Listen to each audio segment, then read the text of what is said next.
that picture maybe a week or two ago where I'm like, I need to share this picture with you so I can get it out of my phone because it's so fucking scary. Yeah, well, the one I'm about to show you makes that one seem laughable. Just wait. And if I had to see it, so do you. So don't even go anywhere else. Do not swipe away. You need to see this. I'm so scared. You can see it now. You can see it. Okay, so this happened in Guanajuato. Obviously, I got this story from Relatos Nocturnos. If you want to go see the original story, it's in Spanish, so go look it up. But this lady was taking a picture because her husband travels for work. She was just taking a cute little picture to send him, not realizing what the fuck was up there. So apparently she lives with her aunt and uncle, and she does have 2 kids, and there's been times where her kids do not want to cross from the upstairs to the downstairs because they would have to go through this window. She says that her aunt and her uncle would hear as if somebody was walking through those stairs, but there was nobody ever there. And if you haven't seen it, this thing, not a person who wasn't supposed to be there.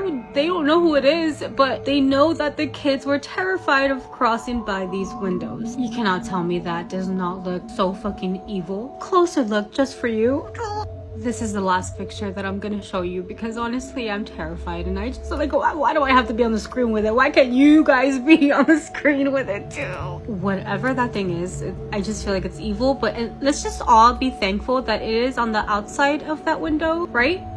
Or is it? Let me know in the comments what you think. Listen, y'all, I have no problem sharing my stories with y'all. I have no problem with the religious people who come into my DMs or the comments and make it a controversial conversation. Honestly, thank you for contributing your opinion. I am not an end-all, be-all for anything that you're trying to learn spiritually. I'm just sharing my experiences. These are all personal life experiences that I have had witnesses for that I choose to express to you guys because you want to hear the stories. This is not to try to prove anything to anyone because honestly, you could think whatever you want to think.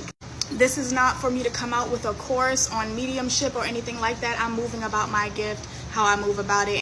I feel like you should not be looking to me for guidance. I feel like I'm not a guide, I'm not a guru, I'm not even someone who considers myself to be in that type of area. And honestly, I feel like anybody who steps out and tries to offer you readings or guidance or help and stuff like that for any type of financial gain, I feel like they're not even as awakened as they think that they are for them to try to be trying to help somebody else.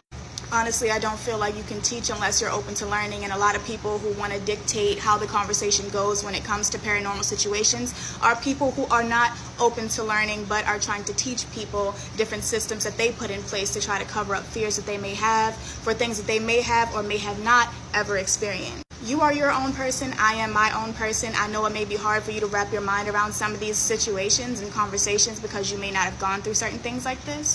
And I'm sure that there are certain things put into place throughout your lifetime that have gave you certain perspectives on things like this as well. I just urge you to do your research.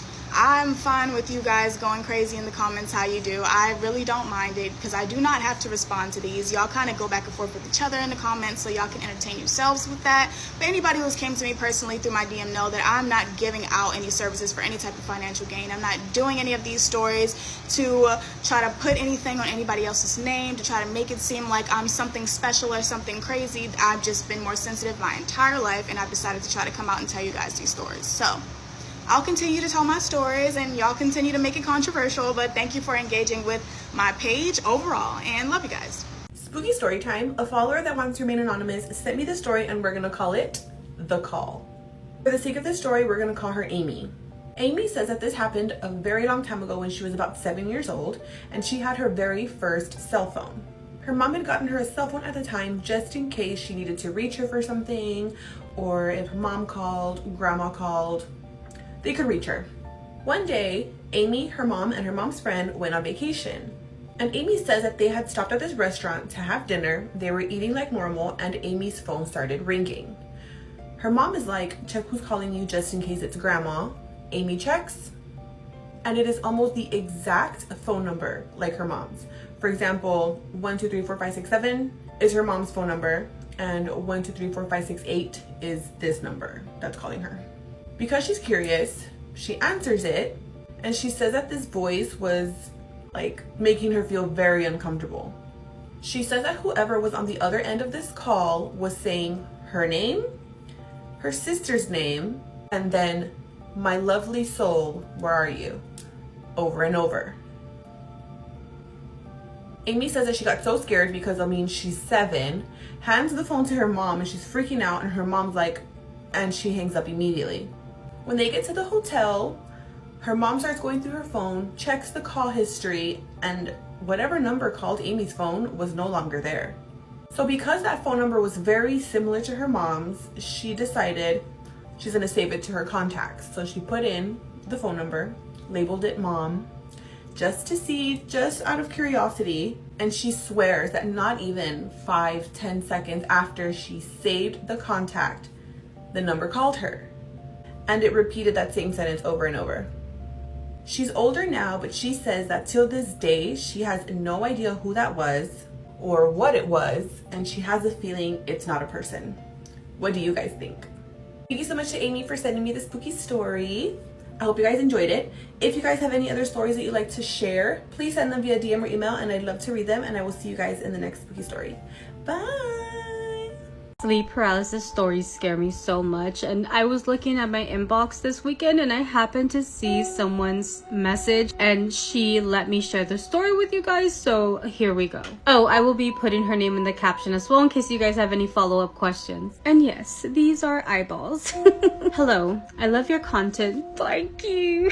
I wanted to share my most terrifying sleep paralysis experience with you, and you can share it if you'd like. I've had many episodes and only 2 really stand out. So it was late 2009 and I was pregnant with my youngest. I was home alone. A little back info, I went into early labor at 6 months, so I was placed on bed rest for the remainder of my pregnancy. That's even scarier that she was pregnant. I mean pregnant while all this happened, not that it's scary that she's pregnant. Oh my god, you know what I mean. So my son's father had a key to my house to come check on me and things like that. I was woken from my sleep by the sound of my front door opening. There was a security door and a wooden door. I just lay there listening because only one person had the key, so I wasn't alarmed. I should also mention that I was on my stomach kind of, so my back was to my bedroom door. I heard the bedroom door open and shut as well, then felt someone sit on the foot of my bed. Thinking it was my boyfriend at the time, I tried to turn over and speak, but I couldn't do either. I struggled for what seemed like an eternity, and then I calmed myself and started saying the Lord's Prayer in my head. Side note, when I've had sleep paralysis, I can't even think of any prayers, like, is something wrong with me? By the time I finished, I could move. I got up and walked to the front of my house and no one was there. All the doors up there were still locked, and when I called him, he said that he was just leaving his second job. Needless to say, every light in my house was on and I had turned the TV to Cartoon Network. Honestly, I'd do the same. I'd probably wait in my car for him, I'm not gonna lie.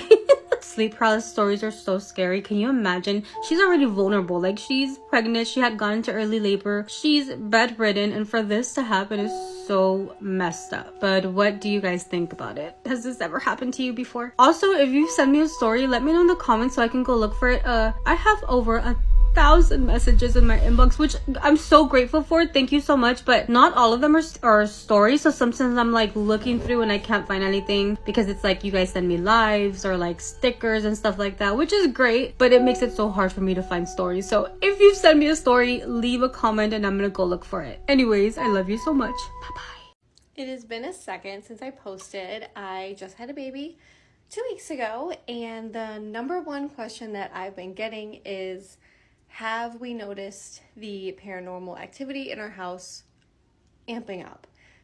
If you don't follow me, you probably don't know that my house is haunted.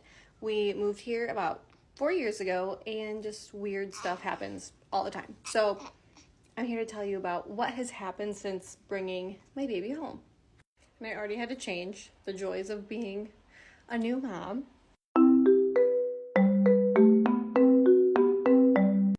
But here is something spooky that has happened since bringing Gia home.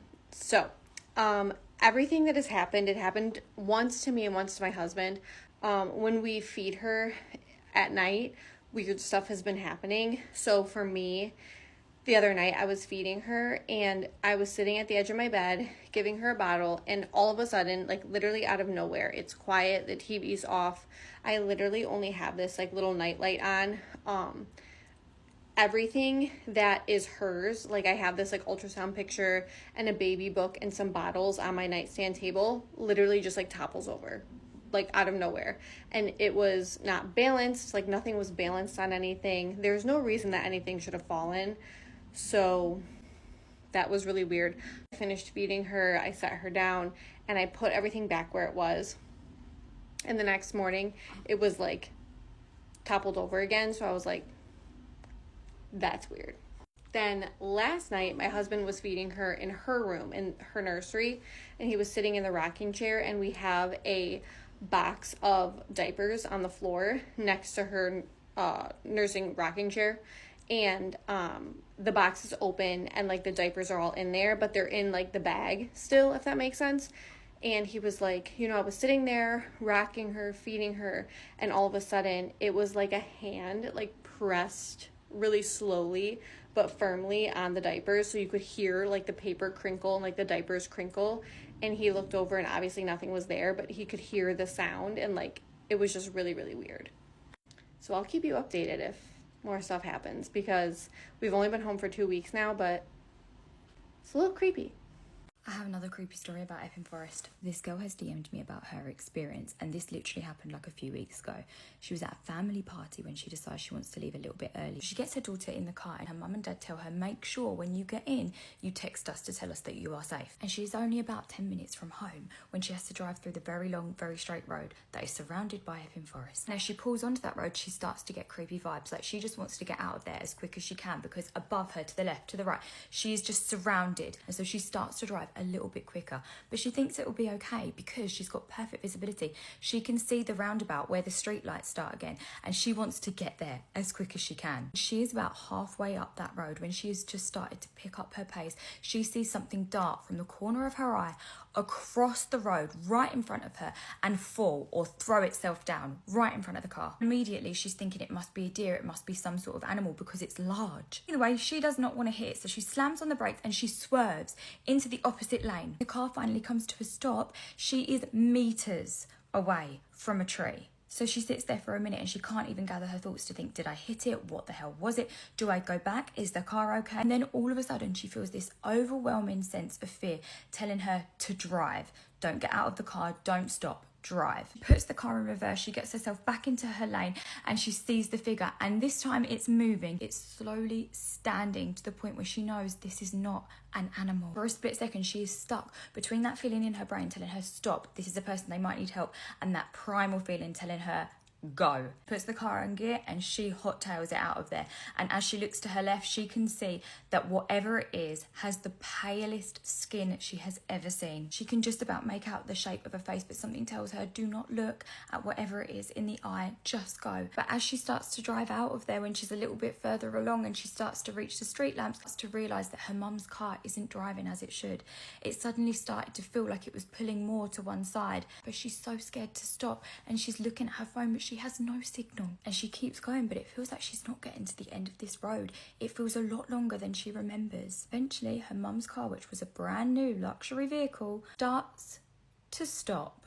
So she just sits there with the hazards on, with no service, crying. Eventually she sees a set of headlights behind her and she thinks, I don't care, I'm gonna jump out. This is the first set of headlights she has seen this entire time she has been out. And when she jumps out, she realizes that it's actually her uncle. He looks so relieved to see her because she had been missing for 2 hours. The party was over, everyone was home, and everybody had been looking for her. They had been down this road and they never saw her car. To her, she felt like she had just left the party. Nope. After a long Zillow search, I was able to find the pictures of the house that we put up when we listed it.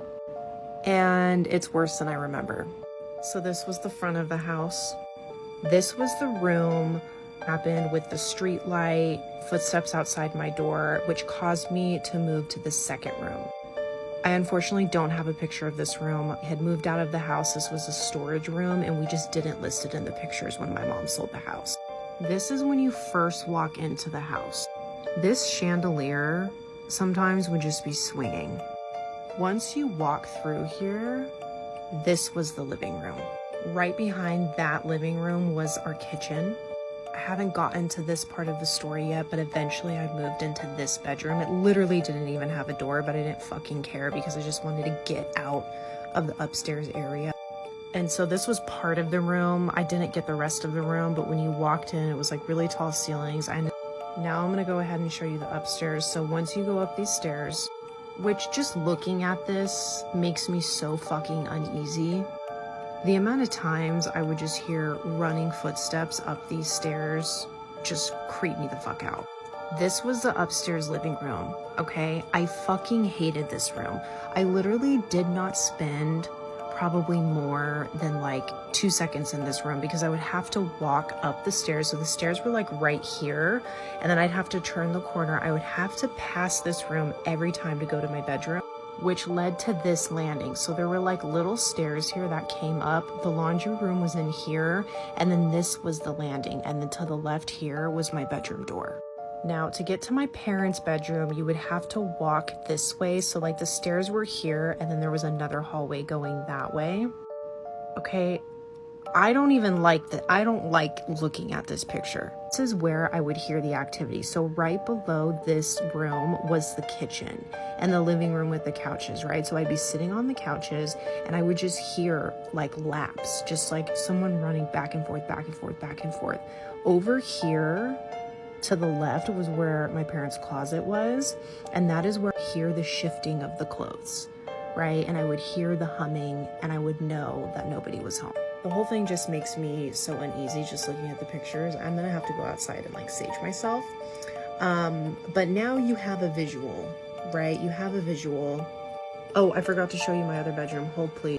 This was the bedroom that I moved to after the first bedroom, like after the one with the shadows. This was the other side of the bedroom. This was my sister's room at the end because I moved downstairs, which I haven't got to in the story yet. The right side of the room, and this was the left side. So when I was in this room, my bed was here, and then like my little couch and my reading area was over here.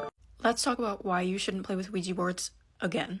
If you're new here, hi. I usually talk about some pretty scary stuff, and not that recently I opened an email where anyone who finds this page would be able to send me their ghost stories. And this is one of them. So let's get into it. This story comes from someone named Lowly, who says his first experience with a Ouija board was when he was intoxicated. And essentially, he had the house to himself for the night, so he invited a bunch of his friends over, they started drinking, and one of his friends decided to bring a Ouija board with. And he even says in his email that if he wasn't intoxicated, he probably wouldn't have touched this board. But he says they were talking to pretty much the same entity the entire night, and they were asking kind of dumb questions like, how old are you? How did you die? How are we going to die? Etc., etc. And obviously this group of people being intoxicated, they kind of got bored of the situation and didn't say goodbye. If you've never played a Ouija board before, that is literally the #1 rule, other than don't play with it, is to say goodbye if you do. This essentially closes the portal between you and the spirit world, or you and the spirit, and does not allow them to attach themselves to you because it kind of sets a boundary. Anyways, the night goes on, and when they all went to bed, Lowly has a dream about Monopoly. In the dream, they're playing Monopoly when all of a sudden the Monopoly board in his dream morphs into a Ouija board. And he says even in the dream they didn't know how to say goodbye, so he literally takes out his phone, I'm convinced he was lucid dreaming at this point, and searches how to say goodbye to a Ouija board. And instead of his phone coming up with results on how to say goodbye, the search changed from how to say goodbye to a Ouija board to why is there a creepy figure standing in the corner of my room? And y'all know where this is going. When he woke up, he saw a shadow figure in the corner of his room staring at him. And at first, he was like, there's no way that this is coincidentally when I wake up from my nightmare. So he just told whatever it was in the corner to stop messing around and just go to bed because he thought it was someone that was sleeping in the room with him. Except the figure didn't move at all. And that's when Lowly says he got the worst chills of his life. And he decided to get up and go downstairs to pray. And it was at this point where Lowly was like, I'm not going back to sleep. He turned the TV on. He tried standing around and waiting for everyone else to wake up because he was not going back to bed. And what I think is a little scary about this whole situation is he specifically says in his email he was just trying to ignore the sounds that were happening behind him and in the background of the TV playing and him just like hanging out trying to stay awake. Because obviously he was scared and this entity knew he was scared, just trying to scare him more. But he makes it until morning time, and he makes all 4 of his friends that were with him during the night say goodbye to the board. And here's where it gets a little scarier. One of his friends specifically asks, hey, did you open up the window last night? Because I could not get warm last night. And when Lily was like, what are you talking about? What do you mean by that?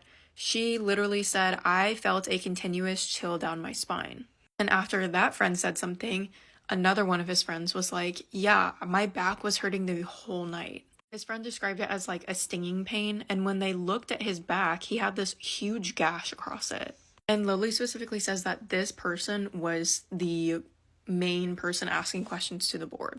And Lily does say that even after they all said goodbye and nothing else happened after that, he still will not go near a Ouija board ever again.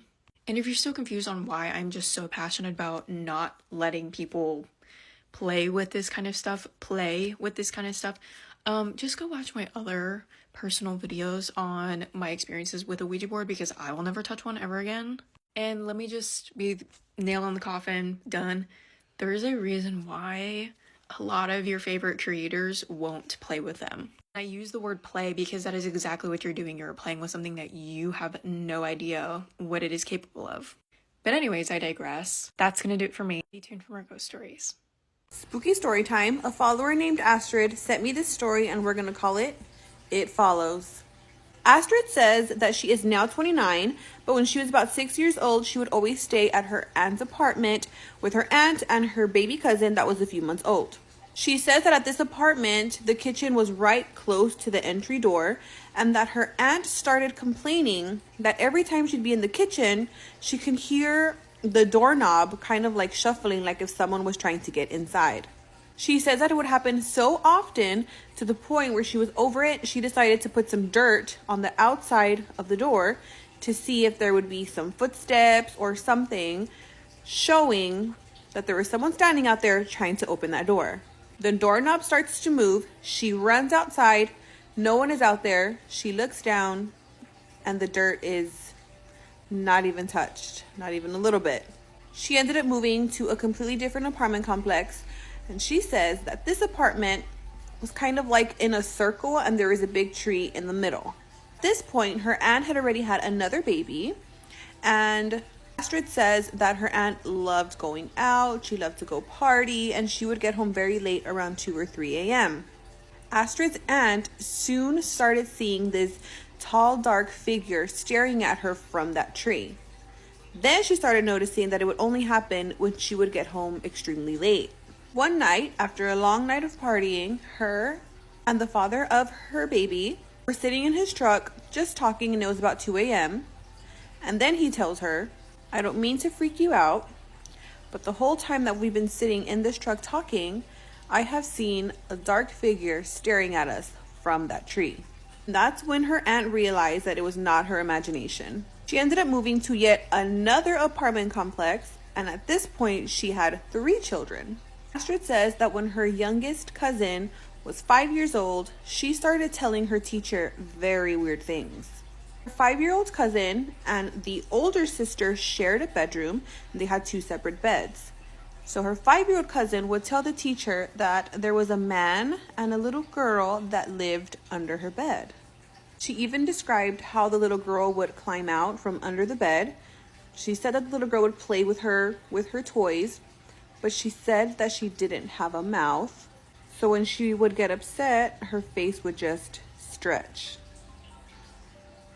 Astrid and her cousins would constantly stay at their grandmother's house, and Astrid's grandma also started noticing weird things going on with Astrid's little cousins. So now it went to following them to 3 apartments and now also to grandma's house. And this happened for so long. Astrid's aunt would still see things, would still hear things, toilet seats being slammed, there'd be tapping on the windows, noises coming from the kitchen, like it was always something. What was really crazy is that by this point, Astrid's cousin was old enough and she was living with the roommate, and she was even experiencing stuff at that house.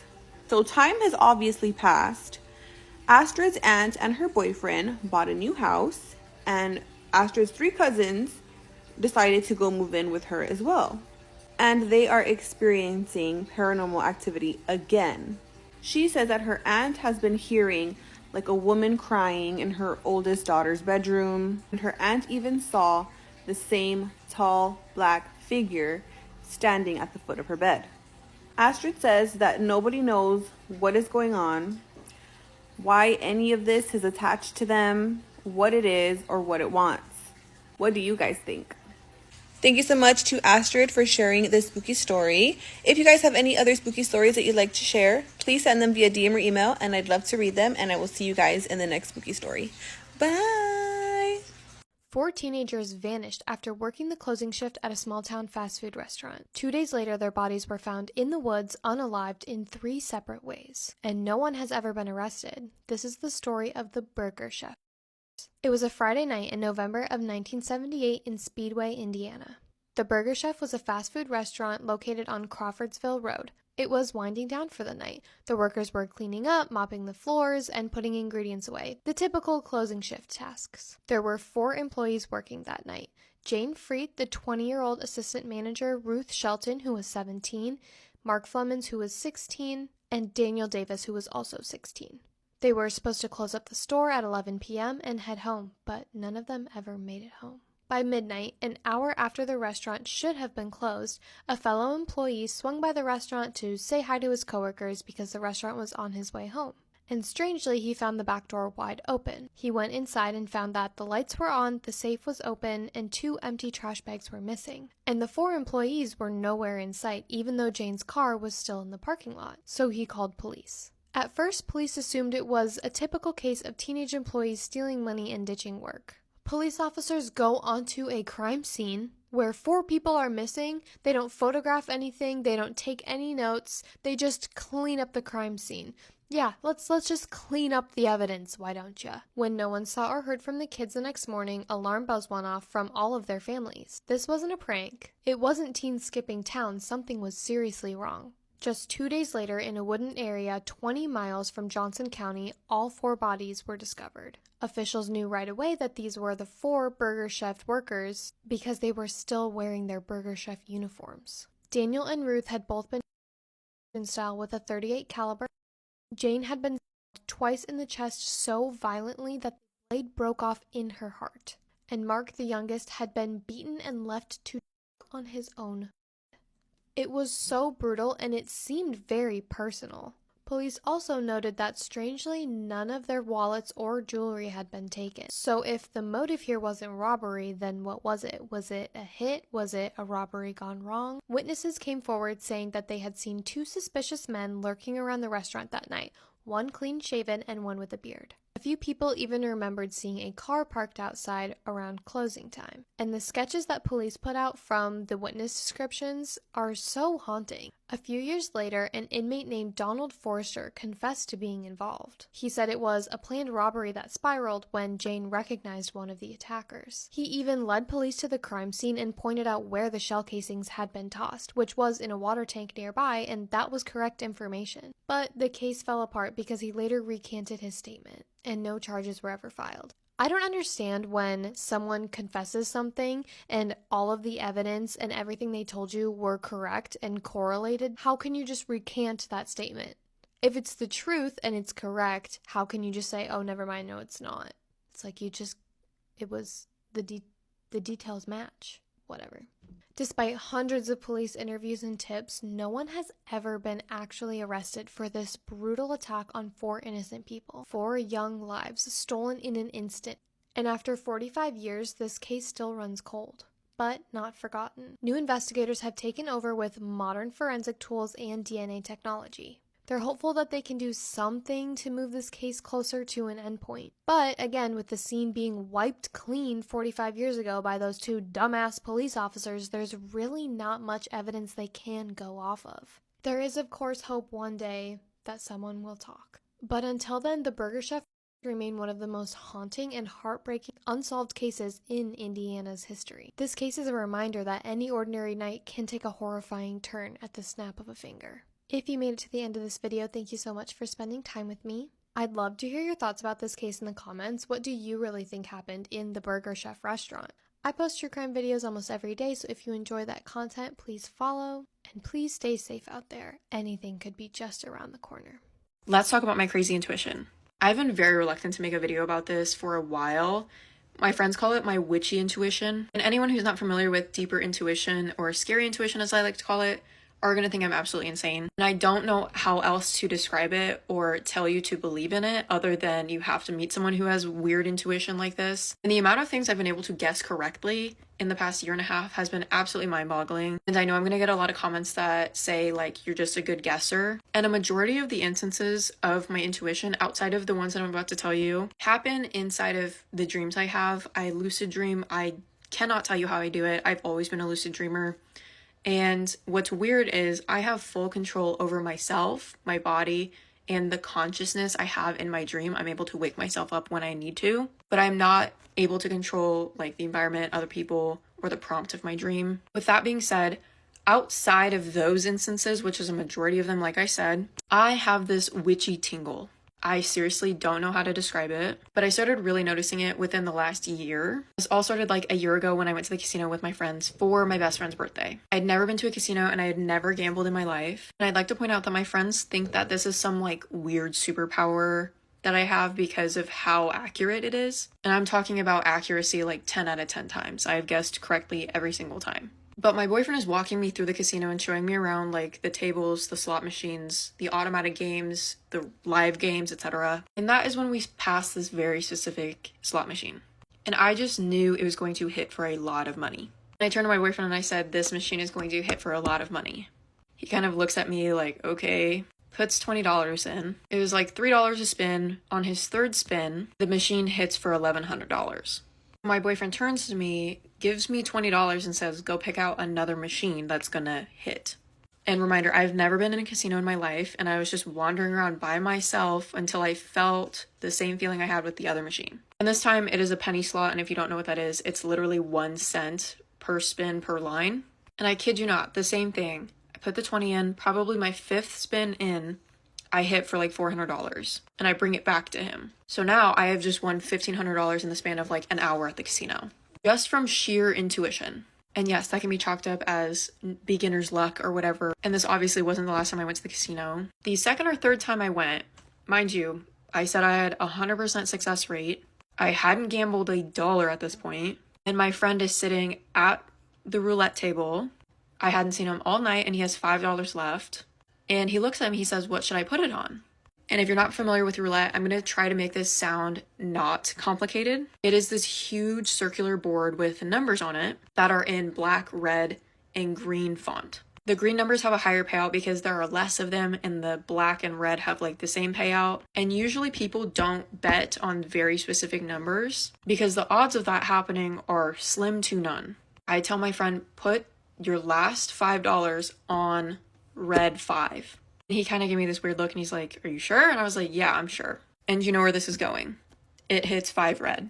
And again, he gives me this look and he's like, how did you know that was going to happen? I said, I don't know. And it gets even weirder than that. A separate time, my boyfriend and I were heading home from a date when I suddenly am like, we should totally go to this casino, play this very specific machine because it's going to hit. So we drove 35 minutes to this casino to put $20 in. First spin, it hits for like $500. He pulls it, we leave.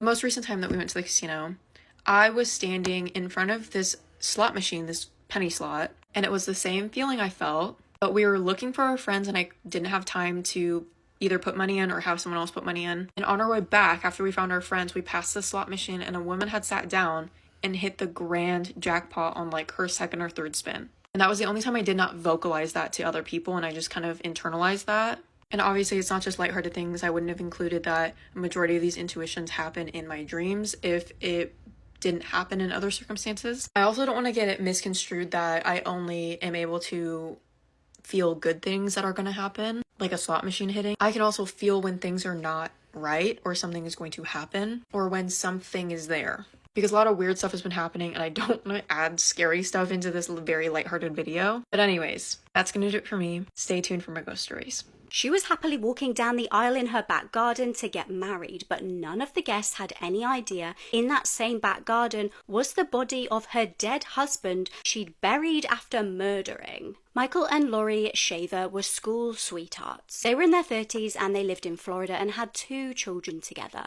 From the outside looking in, they looked like the perfect family unit. Lori was hardworking and had a good job with an insurance company, and Michael worked on the monorail at Disney World. I don't know if anybody else, whenever I hear the word monorail, I just think about the Simpsons episode that's like, monorail. On the 7th of November 2015, Michael went to a local tractor show with his family and his friend and colleague Frank. Frank just felt like there was a strange vibe between the married couple, Michael and Lori, that day. He felt like there was a bit of tension, but isn't there sometimes with married couples, like you have an argument and you feel a bit frosty? He just figured they would resolve it and it would be fine. However, the next week at work, Michael didn't show up. It was like 3 days with no contact from him. The only actual communication, and it wasn't like physical communication, it was just a text, was a message saying that he was quitting his job to save his marriage. Frank, obviously being a good friend to Michael, headed to his house just to check in, and when he got there, he was really surprised to see Lori just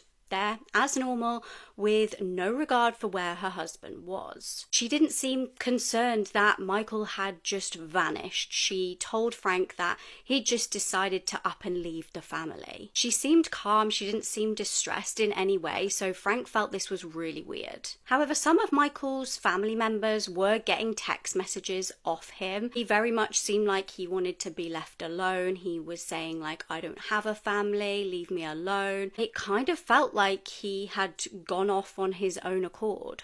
In fact, over the next couple of years, nobody physically saw Michael. They just got these weird texts from time to time off him. It just kind of seemed like he wasn't in a very good headspace. Lori, as I said, didn't seem too bothered by this. She very quickly moved on from her husband, apparently walking out on her, and started dating a guy called Jeremy Townsend. But there was one issue. Jeremy was already married. They started dating in secret until the affair was revealed in the most dramatic way. Jeremy's wife suddenly found out that his husband was having an affair with Lori because she was sent a bunch of flowers. Now, this bouquet had a note with it, seemingly from Michael. Remember, Michael's gone off the radar by this point. Note said, "Roses are red, violets are blue. My wife is a beep. Your husband is too." The note also said, "Sorry about this. Check your Facebook message. We need to talk, Mike." So we'll circle back to this, but at this point, basically, Jeremy's wife found out and Lori and Jeremy stopped seeing each other. Fast forward to February 2018, Michael's friend Scott felt,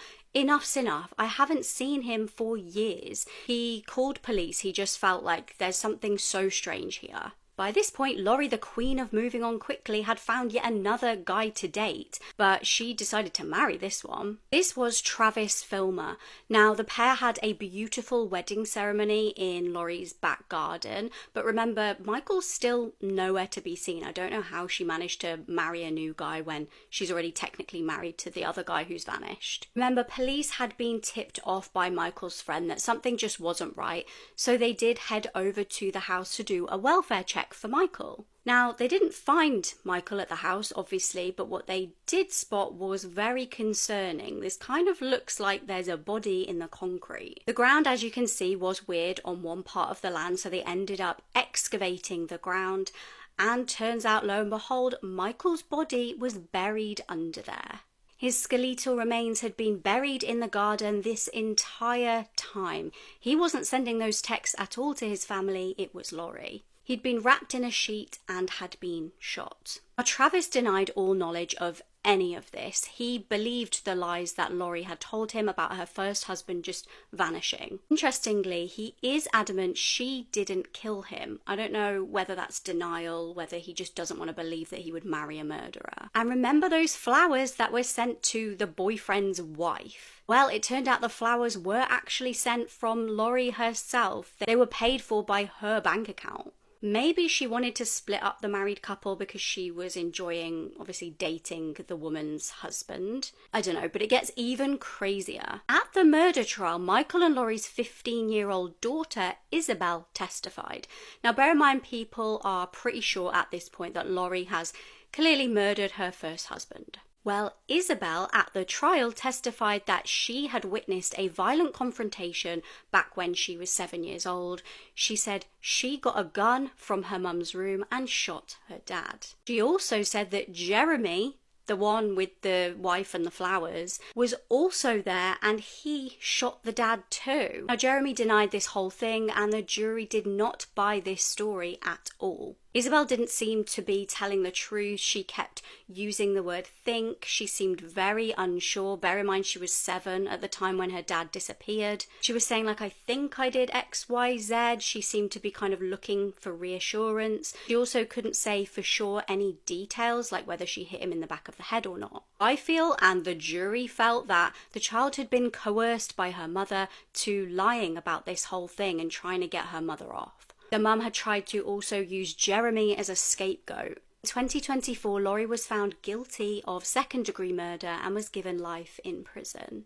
I hate when I hear terrifying stories like this one where someone commits a brutal crime and then seemingly just vanishes into thin air, leaving behind no answers. Take this one for example. These 2 parents killed in their own home. Their dismembered bodies were found neatly cut and washed inside their fridge. But that's not all. Down in the vegetable drawer in the very same fridge were their heads, and soon their organs would be found in a nearby sewer. The only suspect? Their own son. But the crazy part is that he seemingly vanished into thin air after doing this horrendous act, and to this day, he has never been found. This is the murder of Fred and Edwina Rogers, otherwise known as the Icebox murders. This is one disturbing case that contains a lot of graphic details, so if you need a trigger warning, this is it. And the fact that this is still technically unsolved really creeps me out, so let's talk about it. This is Fred and Edwina Rogers. In 1965, they lived in Houston, Texas with their 42-year-old son named Charles Rogers, and they seemed to be just a normal, happy family. Charles was described as an incredibly smart man. He had a Bachelor of Science degree in nuclear physics, and he was a pilot in the United States Navy during World War II. He also served in the Office of Naval Intelligence, and he could speak 7 languages. So overall, a really smart man. After the war, Charles became a seismologist and worked for Shell Oil for 9 years. That is until he suddenly quit his job without any explanation in 1957. I think this is where his troubles really began, and no one knew it at the time, but just a few years later, his parents would be brutally murdered, and he would quickly become the #1 suspect. By 1965, Charles had moved in with his mom and dad, Fred and Edwina, and he became a recluse. He would really only communicate with his parents by slipping notes under his bedroom door, and he would only ever leave the house before dawn or after dark, so most of his neighbors didn't actually know that he lived there with his parents. This brings us to June 23rd, 1965. Houston police were called to the Rogers home to conduct a welfare check after days of no contact. Their extended family began to worry, so they called the police to check on them, thinking it would all just be a big misunderstanding. But when police knocked on their door, there was nothing but silence inside, and after getting no response, investigators forced their way in. Immediately upon scanning the scene, nothing really seemed out of the ordinary. There was some old food sitting out on the dining room table, but that was about it.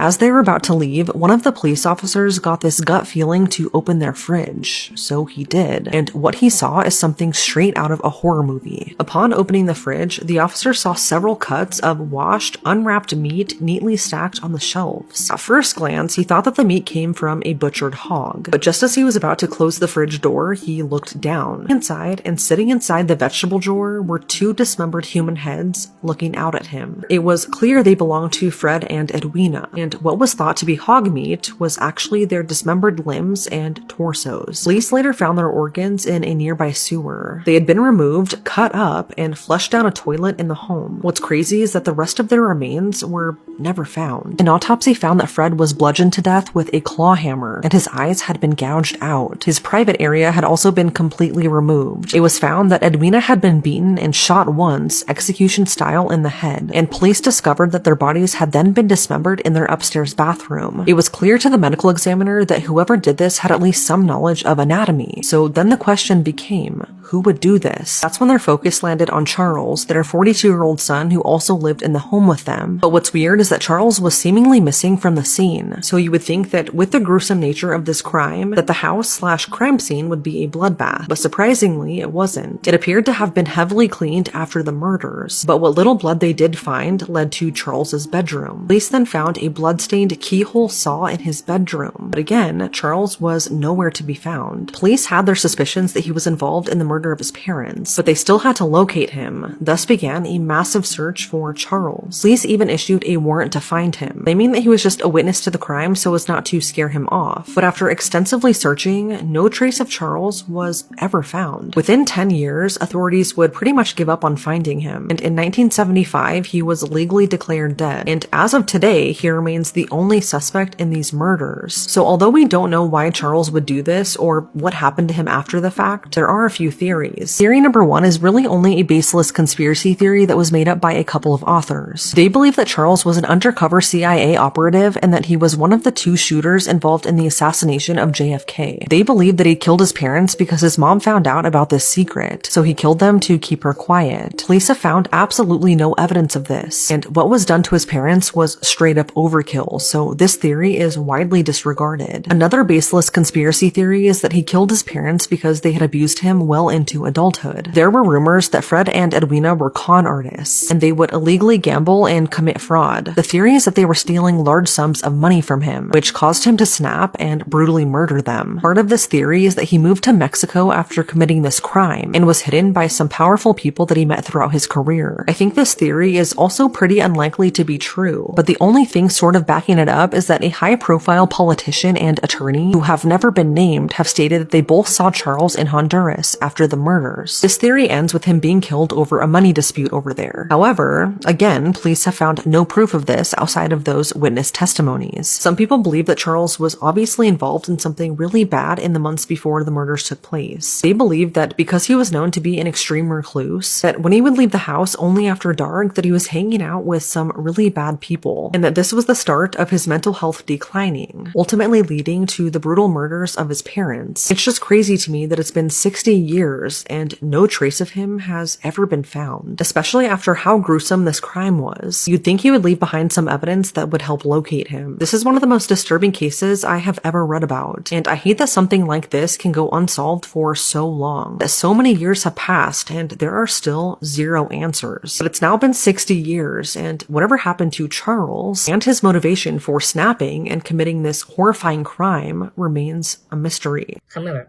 coined the phrase, "You can't make this stuff up," might have known the story of real-life boogeyman, Albert Fish. A slight, elderly man with grey hair, no one suspected the kindly single father of being sadistic child murderer and cannibal. So actually, you would think that this was common knowledge, but you actually don't have to commit a crime. You could just get a divorce. That is an option that you have. I've said it a million times, get a divorce. Why do you want to be in prison? Jerry Michael William, who is known by his family and friends as Mike, was from Bradfordville, Florida. He was one of two kids, and he was a very, very smart guy and also very athletically gifted. At only 15 years old, Mike met his future wife in high school, Denise Morell, and he fell in love. It was also awesome that his best friend from high school, Brian Winchester, also found his high school sweetheart, a woman named Kathy. So it was perfect because the four of them would hang out all the time. They were all young and in love, living their lives up to the fullest. And some of you may know, when you're in a couple, you make couple friends. Well, Mike and Denise and Brian and Kathy were the best of couple friends. They would hang out all the time. All four of them often go on double dates, and the boys would go duck hunting together often. They did everything together, and they were all very happy. By 1994, Denise and Mike get married, and 5 years later, they give birth to a beautiful baby girl. Mike was the definition of a girl dad. Being a father to a girl was his favorite thing in the world. That little baby had Mike wrapped around her little finger, and they were living the dream. They had a beautiful house in Tallahassee, white picket fence, happy wife, happy life. That was until everything changed in December of 2000. On the Saturday morning of December 16th in 2000, Mike woke up before the sunrise to go out and go duck hunting. That same night, him and Denise had plans to go away to celebrate their 6th wedding anniversary. So he kissed her goodbye, told her that he would be home around noon, and said, "See you later." But Mike Williams would never return back home. He told his wife that he would be home by noon. Noon came and went. Mike wasn't home. Nobody could get a hold of him. And Denise is worried. She starts calling around family and friends, seeing if anyone else has heard of Mike, but the word that Mike was missing spread very quickly. She called her dad to let him know. Brian Winchester, Mike's best friend, was also made aware, and he knew Mike better than anyone. And not only that, he also knew the spots in the lake that Mike liked to hunt at. So Brian, along with his father and Mike's father, head out to the lake to start looking for him. When they get there, They see Mike's car parked in the parking lot, but Mike is nowhere to be seen. And then authorities get involved. Officers showed up. Investigators with the Florida Fish and Wildlife Conservation Commission were also there to start a formal search. But then a storm blew in and they couldn't search under those conditions, so they had to wait for the storm to pass, and they started searching again around 2:33 in the morning in the early hours of the next morning. They had divers, underwater cameras, helicopters searching from above, cadaver dogs, officers, investigators, family and friends. And then they find Mike's boat still with the engine on, with everything that Mike usually took with him to go hunting except for his shoes. Still though, there was no sign of Mike. No matter how many acres of land and water they searched, he was nowhere to be found. The conclusion that authorities were led to believe and what they decided happened was that Mike had his waders on. Waders, I'm sure you guys have seen them, are like, they look like pants and shoes combined almost, and people use them when they're doing water activities. And it was their belief that Mike was on his boat with his waders on, that he accidentally hit something with his boat and fell out of the boat into the water. And because he was wearing his waders, they think they filled up with water, pulled him underwater 8 to 12 feet underwater, and he was unable to save himself, so he lost his life by drowning. And in that lake, in that body of water, people had drowned before, but every single one of their bodies eventually came to the surface within 3 to 7 days. So authorities explained this to Mike's loved ones. They say he likely drowned, and even though we can't find his body right now, his body will eventually rise up to the surface. But it never did. And like I said, if that was the case, his body naturally would have floated up to the surface, but because it didn't, it was concluded that something else must have happened to his body, and they decided that what likely happened was that his body was eaten by alligators. He drowned, he sunk to the bottom, alligators got a hold of his body, ate it, and hid the remains in their cave. I don't know where they live, somewhere where authorities would not be able to find it. And that was the conclusion, even though 6 months later, a local fisherman would find Mike's waders in the water with no bite marks, no rips, no cuts, no anything, just the waders fully intact. And it wasn't only the waders, they also found his jacket almost in perfect condition, even though it was supposedly in the water for 6 months. But still, it was decided that the alligator theory was the most likely, and with that, in February, the search was called off and Mike Williams was declared legally deceased. Right after, Denise organized a funeral for him, and that was that. Mike's mother, Cheryl, oh my God, I was looking at pictures of her and I literally started crying. It hurts my heart so bad.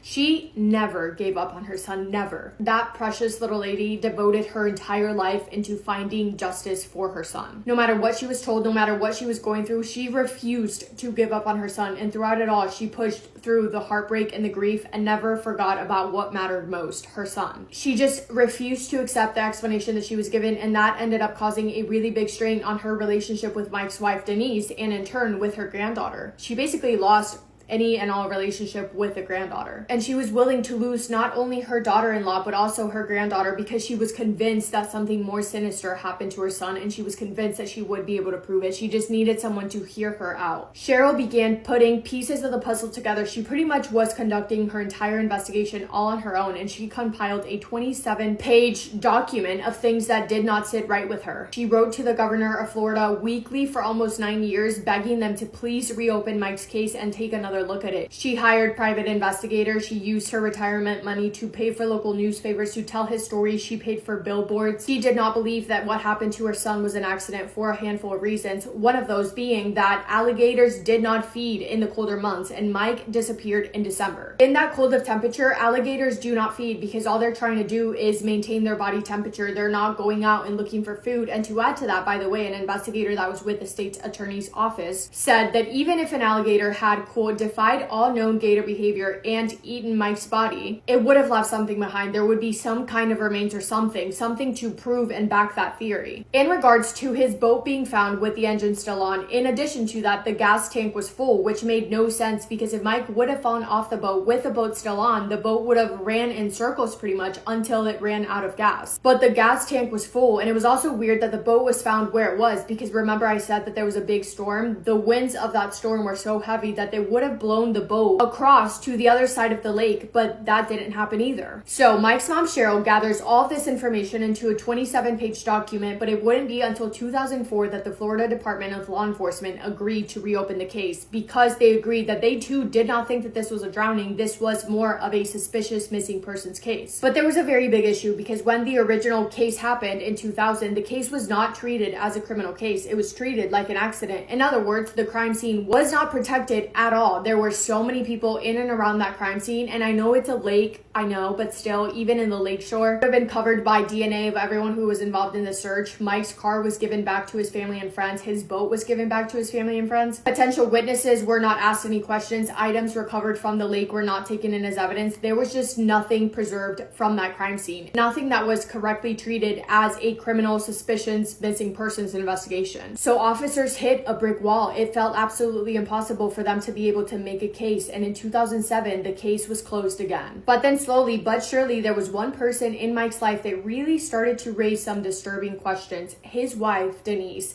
The first thing that made people go, something was weird here, was when Mike's weapon went missing. This weapon had been passed down to him in his family, and his family really wanted it back in their possession because it held some sort of sentimental value for them. So they asked Denise where the weapon is, and she says, oh, it's been missing. I reported it as missing. I have no idea where it is. And when authorities were going to start looking for it, she magically found it. She lied about it being missing. She had it in her possession the entire time, and she just didn't want people to know that she had it, or she didn't want anyone to find it. The next thing had to do with Mike's life insurance policies. Denise had collected $1.75 million from 3 separate life insurance policies. Originally, she had attempted to collect the money only 19 days after his disappearance. That was denied because he was not yet declared legally deceased. So it was Denise herself, the one who put in the request for him to be declared legally deceased. That was approved, and then she was able to collect the life insurance money. One of the policies, the biggest one that was worth $1 million, had been written by Brian Winchester, an insurance agent, just a few months before Mike went missing. But Brian wasn't only an insurance agent, he was Mike's high school best friend. And then Mike's wife Denise and his best friend Brian get married. They get married. Brian moves into Mike's house and marries his wife. And if you hadn't guessed, they had been having an affair this entire time.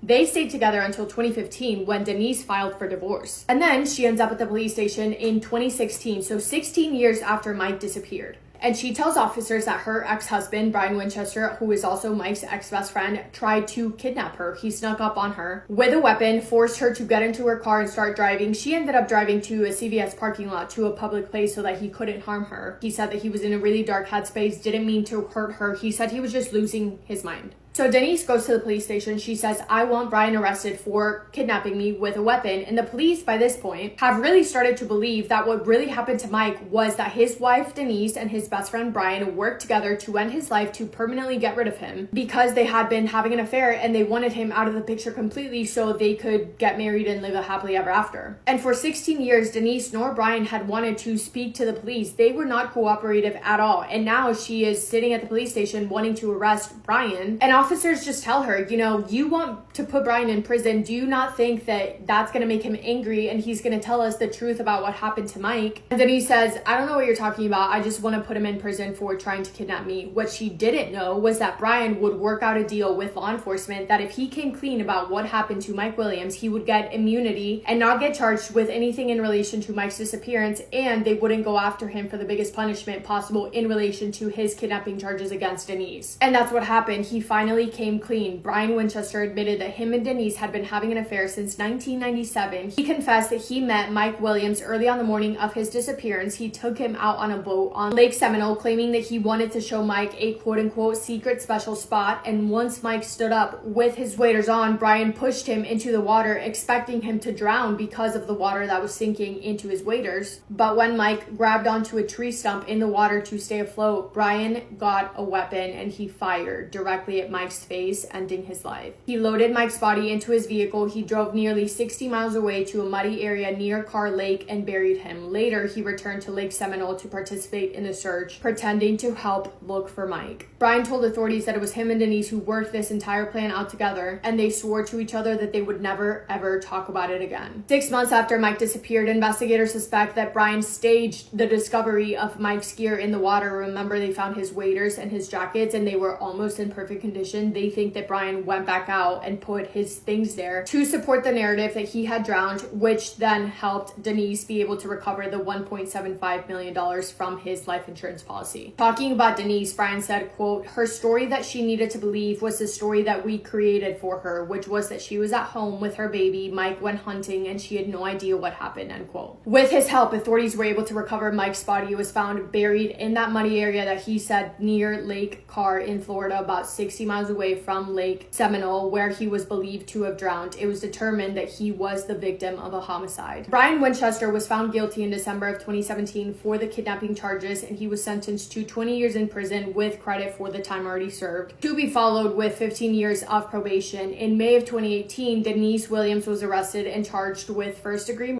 conspiracy to commit murder, accessory after the fact. In February of 2019, Denise was sentenced to life in prison. And Cheryl, Mike's mother, the one person who always believed that there was something off about his disappearance, the one person who never gave up on him, finally got the justice that she had been fighting for. In 2021, she said, "Michael has justice. I believe he can rest in peace now," end quote. That is all I have for today's story. Thank you guys for listening to this story, for listening to Mike's story. I hope you guys are having the best day. If not, go do something to make it the best day. Make somebody happy, and I will see you in my next video. Massive kiss on the forehead to every single one of you.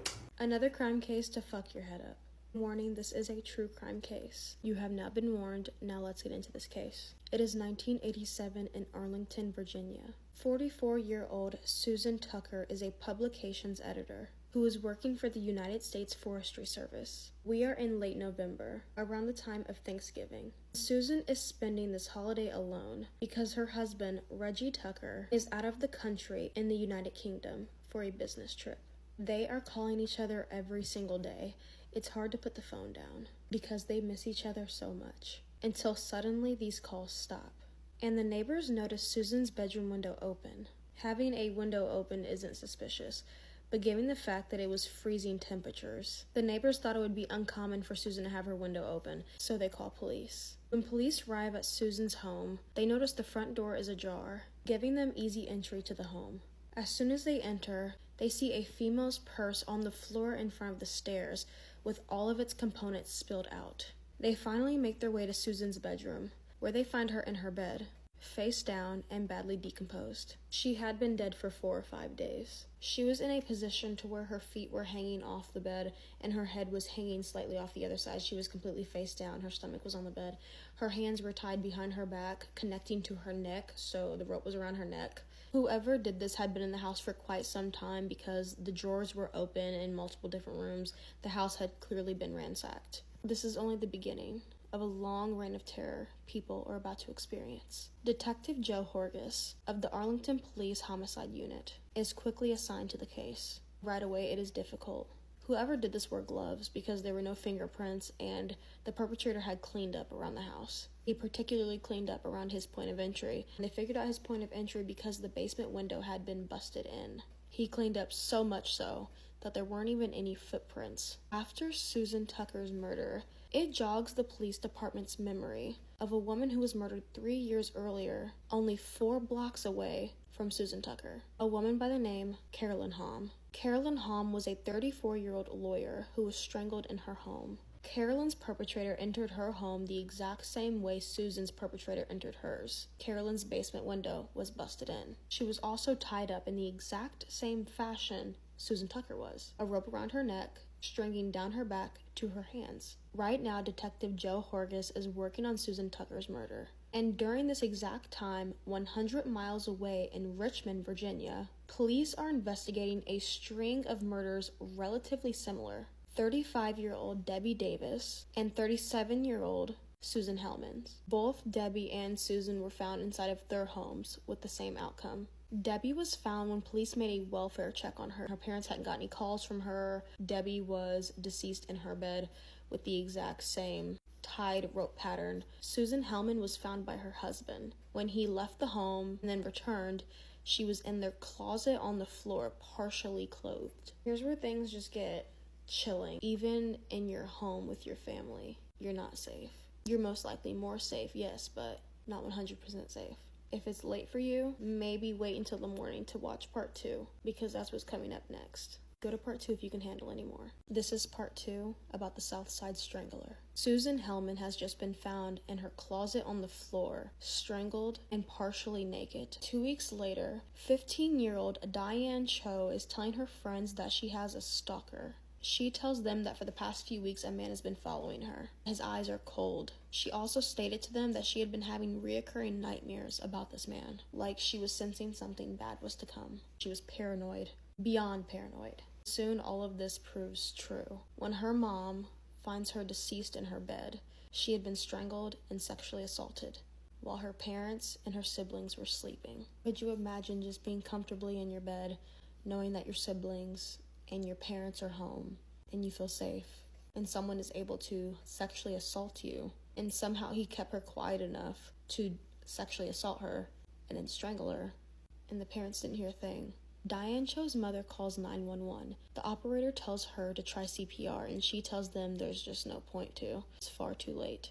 Diane Cho's face had turned purple and blue, and she was cold and stiff, far too gone for any type of resuscitation.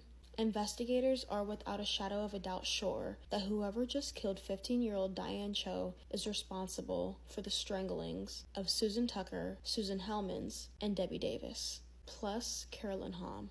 Detective Joe Horgus turns to the forensic lab, where they are testing stains that were found on Susan Tucker's nightgown and her bedding. There are 2 semen stains on her nightgown and 1 large semen stain on her bedding. There was also 1 pubic hair, or it was a head hair, that was found at Susan Tucker's crime scene that was positively ID'd as African American. If you were here for part 1, then you know that this case jumps off with 44-year-old Susan Tucker being found in her bed, strangled and aggressively sexually assaulted.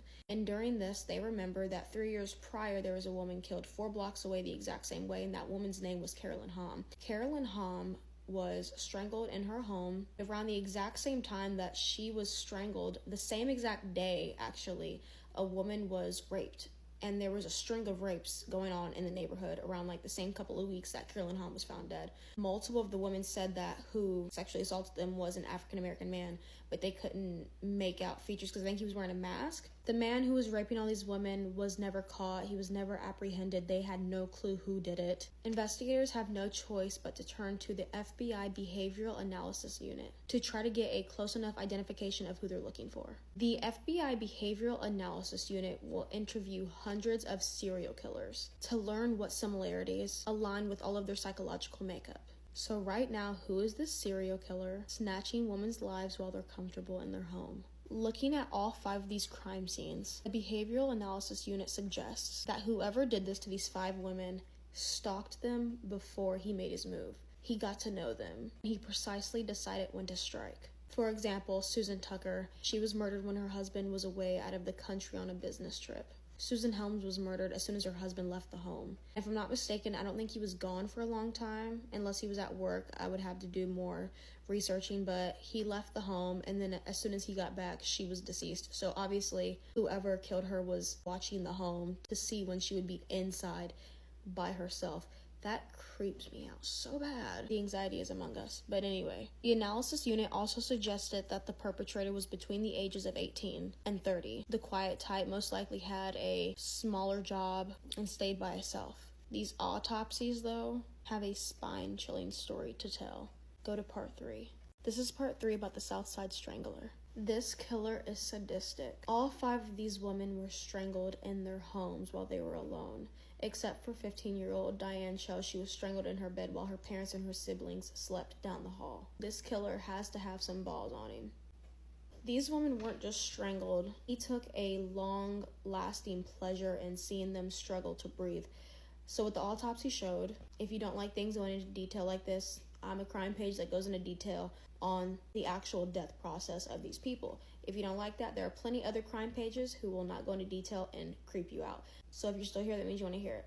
Alright, for these stranglings, he had the rope tied behind them in a way to where it was around their throat. I actually seen the crime scene photos of like all of them. I seen all of their bodies and everything. The rope was tied to where it was around their neck, and then it would go down their back into their hands, and then it would loop through and leave like a leash. Yeah, it was like a leash. So when he was behind them, he could, like if a couple of them were found on their beds, I think penetrate them from behind with his you-know-what and strangle them at the same time, and he would release it to let them breathe.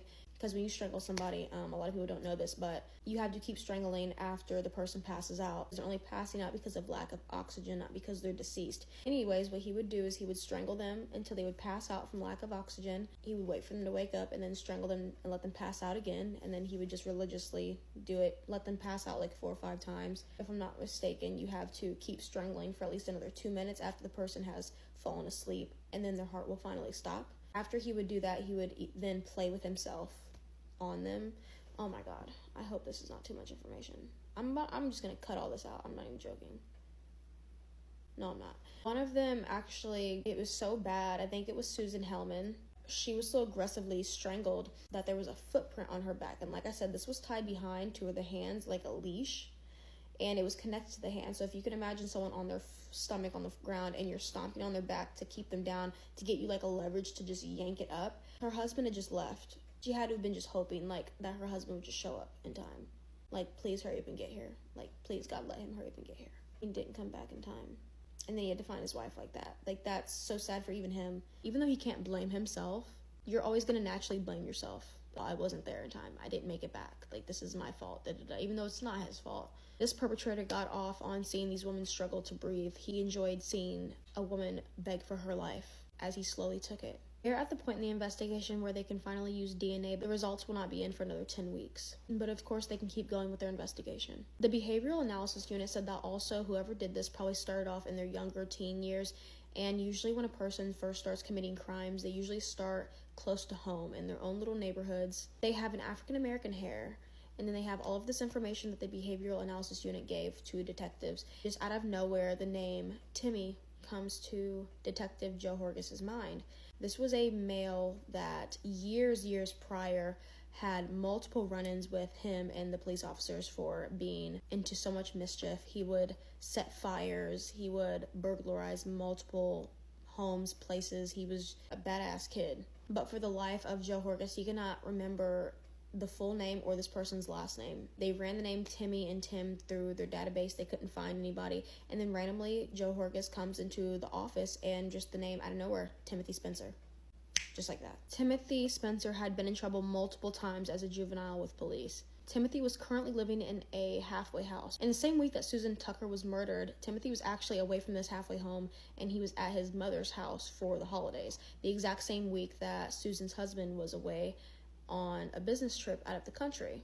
On January 20th, 1988, Timothy Spencer is arrested and taken in. Within hours, they get a blood sample from him. They also take the clothing that he's wearing, and when they test his jacket, they take all of the, anything they can get off of it, and there are multiple shards of glass in the jacket he was wearing. The most recent murder was Susan Tucker, and her basement window was busted in. They actually tested the glass that came out of his jacket and then tested some glass that was found at Susan Tucker's crime scene, and they were a match. They finally get the DNA that was found at Susan Tucker's crime scene, the semen, and that is also a match. He did it.